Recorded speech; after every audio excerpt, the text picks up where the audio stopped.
Naranasan mo na ba ang magmahal? Yung sa bawat segundo, masaya ka lang sa taong pinili ng puso mo.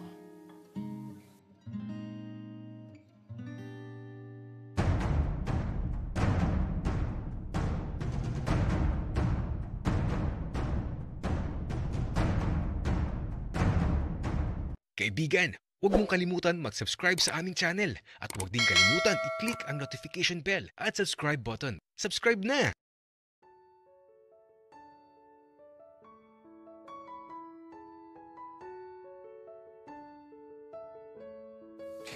Hindi ko alam kung kailan ako makakaalis sa panahon na to. Bahala na.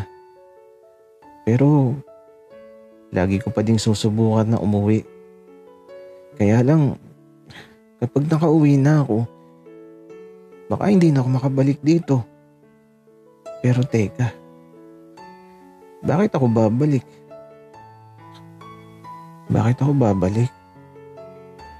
Pero parang gusto kong bumalik, ewan ko ba, pero gusto ko. Sa totoo lang, masaya ako na nakilala ko si Donnie. Hindi ko nga inasahan na mabait siya. Kasi maangas yung itsura niya, mukhang masungit. Pero kapag nakilala mo, parang medyo isip bata siya. Tapos medyo makulit. Hindi ka maiinip kapag kasama mo siya. Tapos halatang maalaga si Donnie. Kasi lagi siyang nagtatanong kung okay lang ba daw ako. Ang swerte naman ng taong mamahalin niya. Kasi si Donnie yung taong hindi mahirap mahalin. Lalo na kapag nakilala mo na siya. Sa bawat araw na dumadaan, hindi ko na napapansin na nag-e-enjoy na talaga ako sa lugar na to. Wala na din naman kasi ako magagawa. Kasi lagi ko namang sinusubukan na umuwi. Pero wala eh. Ayaw akong pauwi ng aparador. Sa bawat araw, lagi lang kaming magkasama ni Donnie. Sa pagising sa umaga, siya ang nakikita ko. At sa pagtulog, siya pa din. Kami lang talaga sa bawat araw. At kapag lumalabas kami sa bayan, kami lang din talaga ang magkasama. Naging sobrang malapit na lang din talaga ang loob ko kay Donnie. Na halos sobrang close na kami sa isa't isa. Na di na kami naghihiwalay. Kahit saan kami magpunta.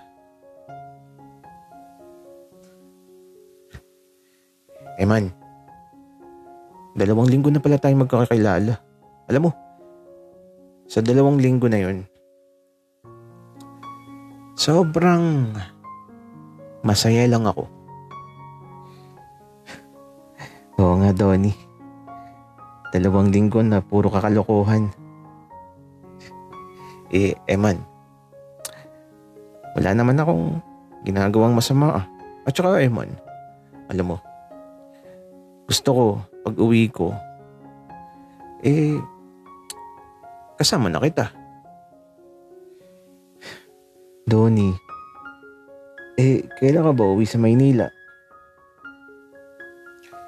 Siguro man, mananatili lang ako dito ng 1 buwan. Siguro sa susunod na linggo. Teka nga, at titingnan ko yung sa kalendaryo. At eto, humarap na sa kalendaryo si Donnie. At binuklat niya ang kasunod na pahina. Man, kabilugan pala ng buwan ng alis ko sa susunod. Maganda ka na ha. Kasi doon ka natitira sa Maynila. Kasama ko. Bigla ako natahimik dahil sa sinabi ni Donnie. May naalala ako bigla sa sinabi ng matandang manghuhula. Napapaisip ako na baka kapag kabilugan lang ng buwan, pwedeng magamit ang aparador.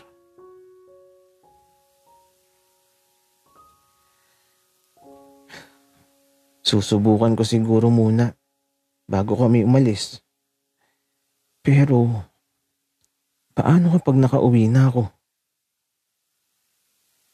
Paano na si Donnie?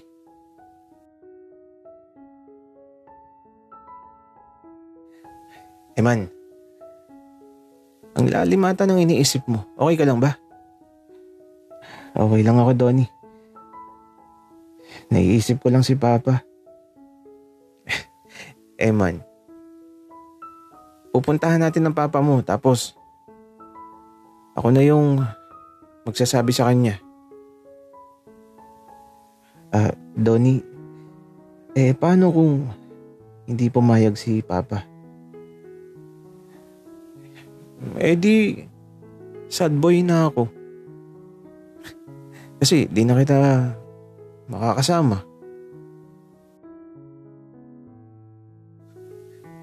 Halatang nalulungkot si Donnie.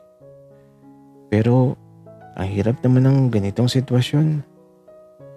Kasi nasa 2015 ako. Siguradong totoy pa ako sa panahon na to. Pero gulong-gulo pa din talaga ako. Paano kung di na ako makaalis dito? Ano mangyayari sa hinaharap ko? Man, kapag di ka pinayagan, baka mamiss kita. Wika ni Donnie. Bakit naman, Donnie? Wala lang. Nasanay na kasi ako na lagi tayong magkasama, man.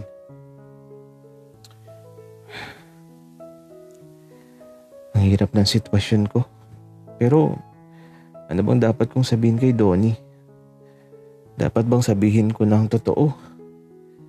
Pero baka hindi siya maniwala. Donnie, kapag di pumayag si Papa, pasyalan mo na lang ako palagi sa bahay. Okay, sige. Promise. Pero Eman, kapag inaya kitang lumabas, sasama ka ba?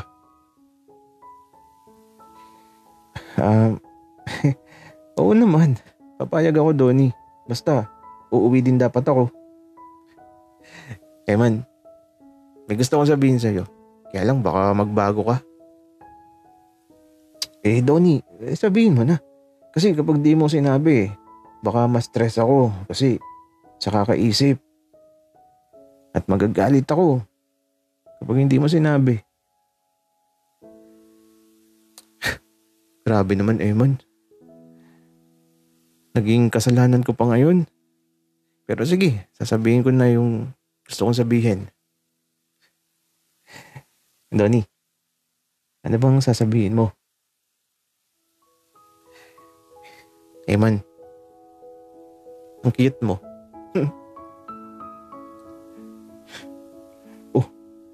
Tapos, ano pa, Donnie? Wala na, Eman. Yan lang naman ang gusto kong sabihin sa'yo.